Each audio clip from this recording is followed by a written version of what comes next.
a big win for the Penske organization. Brad Keselowski certainly showed his strength out there today, and 4 straight wins that you've had, 4 wins in your last 4 starts in the Nationwide Series, and that's certainly something to be proud of. And just talk about this win out there today, holding off teammate Sam Hornish, and you certainly got to be feeling good about your ability to race now on road courses. Well, I thought 4 wins in a row was a hell of a stat until I just read Jim Utter's stat that Ryan Newman, Mark Martin, Dale Earnhardt Jr. have all won 5 in a row. I gives you something to shoot for. I guess I got more work to do. What's the next race? Bristol? Yeah, Bristol's the next race. So we definitely have something to aspire for. We're going to run the triple there with the trucks and Nationwide in the Cup, but forget that part. Today was really just an excellent day. All 3 Penske cars were very, very fast. With the action, at the start of the race with Kyle getting torn up, it was, pretty apparent that all 3 of our cars had a shot to win the race if we just didn't do something dumb. So I tried not to do something dumb the whole race, and maybe came close a couple times, but it all worked out, and had the car and the team to really execute it. Sam Hornish, my teammate, was really, really fast, and it's hard to say if he was in front of me or behind me if the outcome would have turned out in front of me instead of behind me, I should say, if the outcome would have turned out different as far as not me being able to not get back by him. So just that last pit stop, we were able to get out in front of him and work our way through traffic, and then obviously pass my other teammate, Joey Logano, who was running the 3rd car on that last restart, probably 2 or 3 laps in, I think it was. So that was very rewarding, but just like I said, came up in victory lane and with a 1-2 finish for Team Penske. That's really great. Certainly is. And Jeremy Bullins, not only have you won 4 races with Brad this season, you've also been atop the box twice in victory lane with Joey Logano and once with A.J. Allmendinger. So that gives you 7 wins this season. Certainly congratulations to you there. And just talk about maybe some of the keys to today's victory. First off, it's a great weekend for Penske Racing. Obviously, like Brad said, we brought 3 cars here. It's pretty cool to come here with 3 identical cars and have them run 1, 2, 3 for a lot of the race. So another 1-2 finish is pretty special. Like Brad said, these races are just about execution, trying to pit on the right lap, not make any mistakes on pit road, not put yourself in a bad position, and the team did a good job of that today.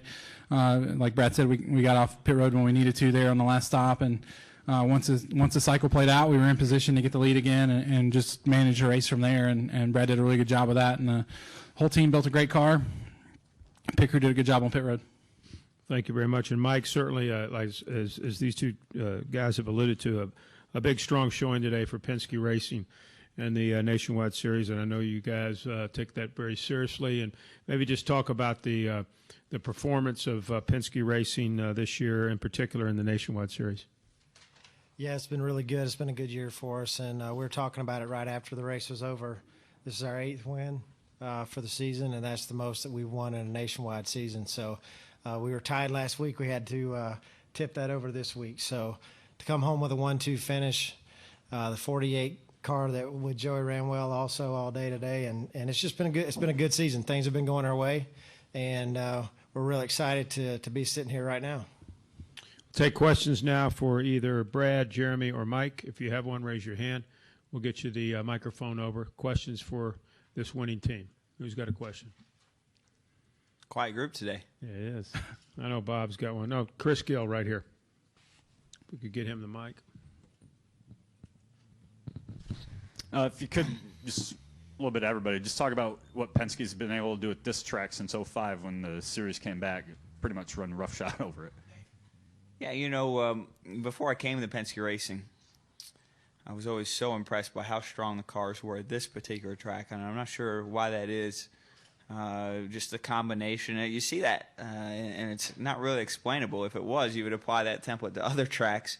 Whether it's the Roush cars always run well at Michigan, and the Penske cars really run here at the Glen, and I'd say traditionally at Bristol and places like that. It's kind of funny like that. I wish I knew why, because you would try to take those lessons and apply them elsewhere. But like you said, from the very first time I got in a Penske car at Watkins Glen, it was like, wow, if I don't screw this up, we're going to run pretty good today. And that was certainly the case today. Other questions? Let's go to Kristen. There you go, Kristen, and then to Lee. Kristen Bogosian, NASCAR.com. Jeremy, this question is for you. I'm just curious what your process is when you have to drive with a different driver 1 week for the next. How do you adjust? The biggest thing for me, it depends on who's driving the car. As far as the setup goes, we wind up not being all that much different from week to week. What we feel like is going to be the best setup, it usually is close. I think the adjustments that we'll make during the race vary because I think the drivers have a different style of adapting to an ill-handling car. I think if Brad's got a loose car versus when Joey's got a loose car, he's probably going to drive it a little bit differently to try to compensate for that. So the adjustments that we might use will be different. That's probably the biggest thing. Lee, and then looks like Reed might have one. Lee Spencer, Fox Sports. This is for Brad or Mike. Understand that the Fords aren't getting quite the fuel mileage that the Toyotas are. How does that stack you guys up for tomorrow? Well, that's news to me. Yeah, I think we'll be good tomorrow. I guess we'll find out after the race is over, but I feel good. I feel good about where we are, and like I say, we'll see where the chips fall tomorrow. Yeah, I feel confident that we'll be all right in that area tomorrow. Maybe not the best, but certainly not the worst. I hadn't heard anything differently. How do the tires look? I think this is a really good tire. Been really happy with some of the progress we've seen in the tire compounds this year. I think there's some really good things coming around the horizon with what we saw at the Atlanta test. So, I think there's a lot of encouraging signs there, and tomorrow should be a great race as far as the balance between tire degradation and any issues that you might have as far as being unsafe. So, I think that's going to be really strong tomorrow. That's probably why this is one of the best races of the year. Go ahead, Reed. Reed Spencer with NASCAR Wire Service. With Kyle having his trouble early, you guys wiped out most of his owner points lead over the 22. How close are you? I don't know how close are we. I'm not sure exactly, but it was 33 going in. It's probably about. Talk about it in the owners points. Do we have that yet? We don't have it yet. We'll get it to you. Probably 6 or 7, something like that. Mm-hmm. Yeah, that's really important to Roger. Obviously winning the Cup championship last year was a high mark for him in both the driver and owner standings, obviously with the chase, the way it works. But at the nationwide level, although we won the driver's title in 2010, we did not win the owner's title. And I think it's certainly something that he holds in value. So it's nice to see that we're a little closer there. But we still got a lot of work to go, and obviously the 54 team is a very strong team. Other questions? Let's go over here. Keith McShay, Buffalo News. Brad, can you just talk about winning here, especially you've come close 3 times the last two years? Yeah, it feels really good to break through, whatever barrier that might be. But, the most important one is, breaking through those 2 second places I've had on the Cup side. This has been a great track for me. I can remember coming back here or coming here with my dad in the, mid-late 90s and just always having a love affair with this track, whether it's the different fans and just the atmosphere, ambiance. This particular track is just something I've really taken to and really like. It's really the only true racers road course I think that we run. All the other ones feel like parking lots to me. This is a real road course that has real speed, real banking, and has real genuine handling dynamics. And I just really appreciate that and like it about this track. Other questions? Let's go to Jim and then this gentleman right here.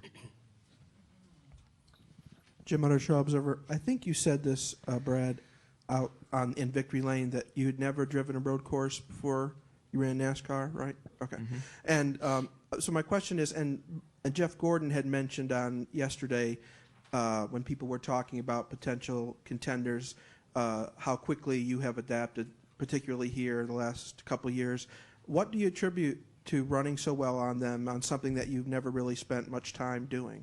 A lot of video games. I like video games, and for some reason, when I first started racing, growing up, this track was one of my favorite places to run in the video games. I don't know why. I just liked it.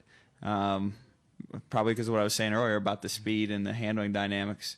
And I remember I spent a whole summer where I was kind of locked in my parents' shop because I was just young enough to where they wouldn't let me touch anything, and just old enough to where I wasn't getting a babysitter. And I remember spending a whole summer sitting on the computer in the office area running Watkins Glen as a video game. My mom could tell you that story. And I guess it was only a month or two that you have off, but Watkins Glen was always a track I ran. It was just a place I really liked, and I don't know, it's hard to explain, but something about this track I just really have a deep appreciation for. Oh yeah, absolutely, yeah. Good deal. Let's go to this gentleman right here, and then we'll go to my man back there. I think it's Eric. Is that your name? Yeah. Go ahead. Okay, Brad, just on this race itself, the 3 Penske cars obviously were pretty dominant. What was the difference between, to make you come out with the victory here today? And also, did you feel pressured by Sam there? I guess, obviously not towards the end because he fell off, but was there any time where you felt pressured or he might have had an advantage on you? Well, I think the difference was probably getting through traffic and then, obviously executing the last pit stop. That stuff adds up really quick. But obviously I felt pressure. Sam's a hell of a road course racer, and he sat on the pole by like 3 or 4 tenths, which for us as drivers, that's a lot, and showcases a lot of strength and a lot of talent. But what I really like about these nationwide cars is specifically at tracks like this is they seem to draft, and that helps the second car kind of, I don't want to say keep up, but just helps it kind of, it supplements whatever loss there is for the aerodynamic pushes that you have in the corner. And kind of, you see the field rubber band a little bit from corner to straightaway. And I thought that was really interesting, and Sam was using that very effectively to definitely keep pressure on. So that was a good move by him, and certainly if he would have caught a little break in any way, he'd be sitting up here today. Go ahead, Eric. Eric Silverman, ESPN Ithaca. Brad, what was it from the 2 races last year that you learned from those final couple of laps and those finishes that was going through your mind in the final couple of laps today to end up in victory lane?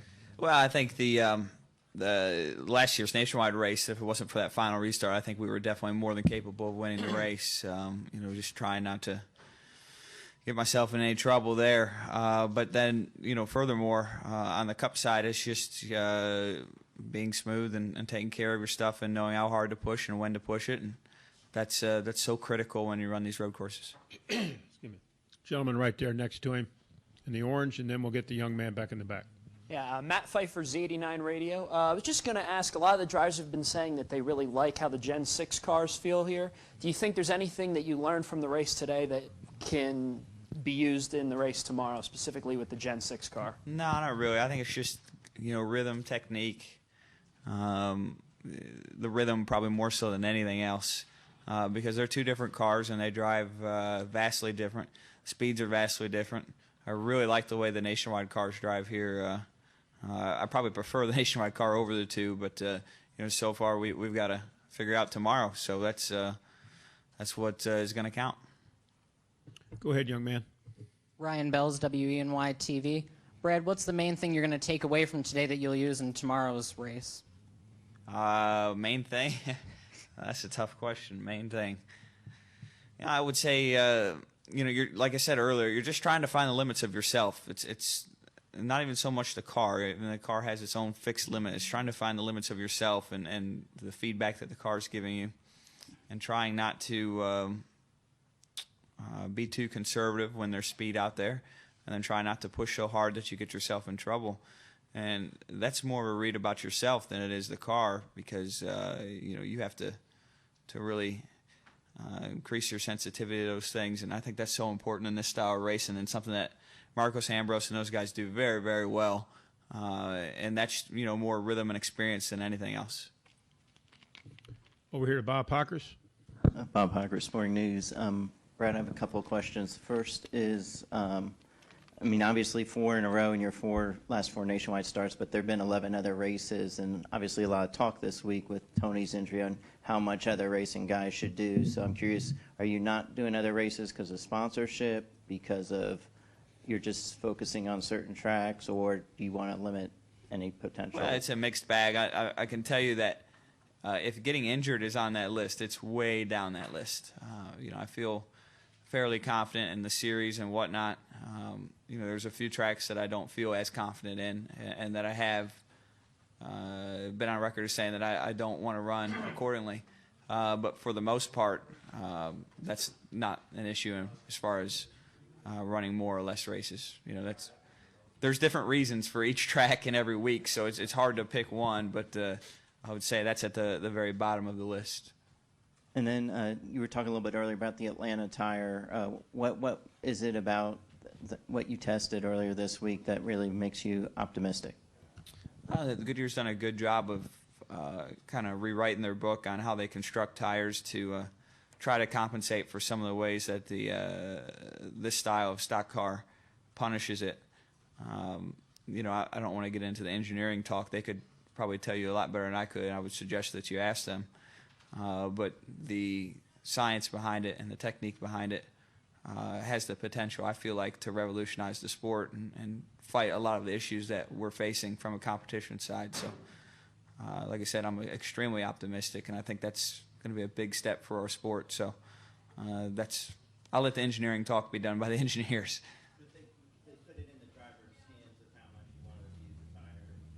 I wouldn't say that so much. I think they just found a good balance between speed, grip, fall off, and safety.